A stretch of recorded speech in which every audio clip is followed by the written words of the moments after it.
No vídeo de hoje, eu vou trazer as principais novidades científicas que a gente pode esperar em relação à alopecia androgenética agora em 2022. Se o assunto te interessa, vem comigo! Mas antes, já se inscreve aqui no canal e me acompanha no Instagram também, @ValeCadaFio. Eu sou a Camila Rolim, tenho alopecia androgenética, que é o mesmo que calvície, e lido com os meus problemas capilares há aproximadamente 15 anos. Espero muito conseguir te ajudar com os seus problemas também. Então, bora pro vídeo! As duas primeiras novidades são em relação a remédios com efeito antiandrogênico, que para quem não conhece são medicamentos bastante indicados para quem tem calvície como eu. Isso porque eles conseguem bloquear os hormônios no nosso corpo, que são os grandes responsáveis pelo afinamento do nosso cabelo.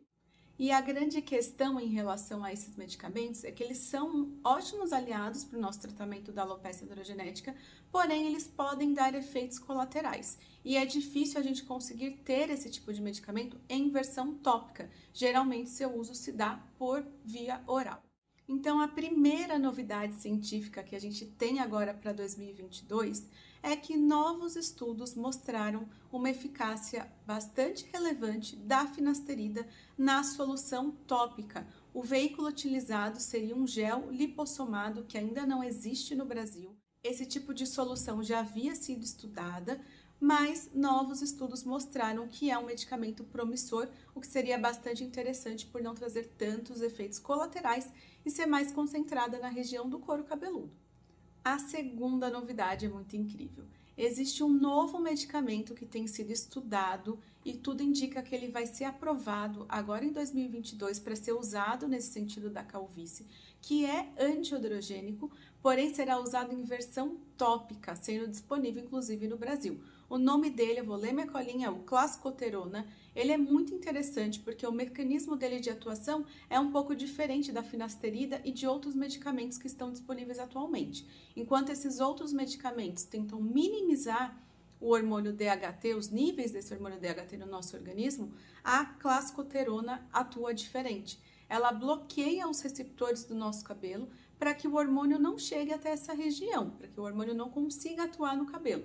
Então, isso é muito relevante em versão tópica, assim como eu dei um exemplo agora e expliquei sobre a finasterida. Quando a gente usa uma loção tópica, ela acaba trazendo menos efeitos colaterais e também acaba sendo mais concentrada na região onde a gente precisa que aquele medicamento atue. Claro que nem todo remédio traz efeito colateral, se você tomar por via oral ou em loção, assim como loções podem trazer efeitos colaterais. Mas é mais difícil quando a gente usa via tópica, justamente porque a dosagem também é menor. A terceira novidade é o minoxidil em versão sublingual. A gente espera que esse medicamento seja aprovado para ser utilizado dessa forma.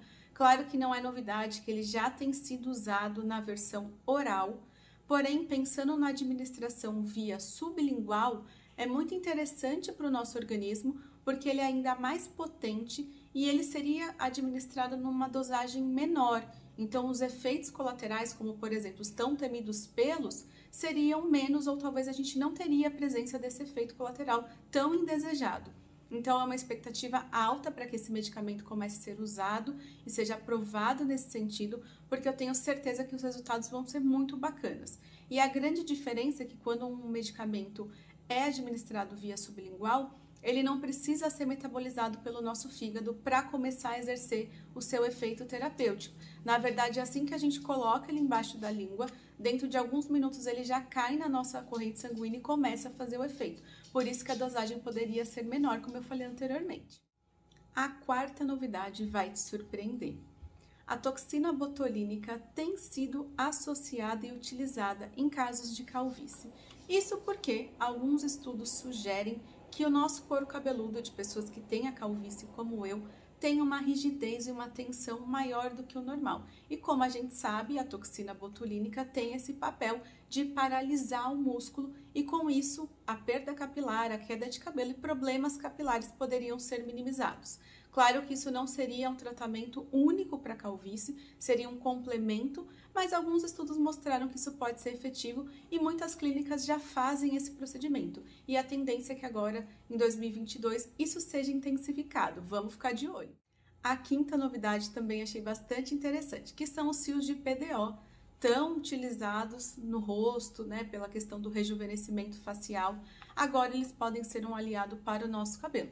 Alguns estudos mostraram que eles também seriam eficientes ao serem utilizados no couro cabeludo, pensando que eles estimulam o colágeno, seja da pele, seja do couro cabeludo, que também é pele. E nesse sentido, a gente poderia ver alguma melhora em relação ao envelhecimento precoce dos folículos que costuma acontecer em quem tem calvície. Então, é um tratamento bacana, vamos ficar de olho que possivelmente vai ser bastante falado agora em 2022. E a sexta e última novidade científica de 2022 é o PRP, plasma rico em plaquetas. A gente sabe que essa tecnologia, que esse procedimento não é novo, porém acredita-se que agora em 2022 ele vai ser ainda mais explorado e muito mais falado. Isso porque, embora ele não tenha aprovação de uso no Brasil, nenhuma clínica está autorizada a fazer isso em pacientes, o seu uso só é permitido em caráter experimental, ou seja, para estudos científicos, mas ele tem sido utilizado em outros lugares do mundo e até mesmo no Brasil. E as pessoas que utilizam e os profissionais que têm realizado esse procedimento têm enxergado um potencial muito grande. Lá fora, como eu comentei anteriormente, ele tem um potencial, ele virou uma febre nos Estados Unidos, principalmente pela questão do rejuvenescimento facial, que ele também é utilizado, mas em outros lugares onde ele é aprovado e utilizado, os resultados têm se mostrado muito satisfatórios. O que a gente tem de embasamento científico hoje não comprova todos esses resultados que eu comentei, mas a expectativa para 2022 é que novos estudos sejam feitos, mais robustos, a fim de comprovar essa eficácia para que a gente possa conseguir essa aprovação e realizar os procedimentos aqui no Brasil. Para quem não conhece esse procedimento, o sangue da pessoa é colocado numa máquina que vai centrifugar o sangue, vai conseguir retirar o plasma e dentro desse plasma vão ter as plaquetas, que são muito bacanas e muito importantes para os folículos capilares. Então, nosso folículo, que é onde produz o fio do cabelo, vai receber um aporte de sangue muito maior, muito mais nutrientes e oxigênio para ele conseguir fortalecer a formação e o nascimento do cabelo. E a longo prazo isso pode ajudar, inclusive, no engrossamento dos fios. Então, na teoria, um procedimento muito bacana. Como eu disse, precisa ainda ser comprovado, estudado, mas a tendência é que isso aconteça em 2022 e eu acho que a gente vai ouvir falar muito desse procedimento esse ano. Então, vamos ficar atentos também. E é isso, meus amores, essas são as novidades, eu tô super empolgada, eu espero de coração que também sejam procedimentos acessíveis, porque a maioria de nós não vai ter acesso a esses procedimentos caríssimos e doloridos, então que não sejam tão doloridos, que sejam acessíveis para que todos nós possamos fazer e nos livrar desse problema tão incômodo que é o problema capilar, que é a calvície, ou seja ele qual for o problema de cabelo. Então é isso, se ficou alguma dúvida é só deixar aqui para mim nos comentários, combinado? Um beijo e te espero no próximo vídeo.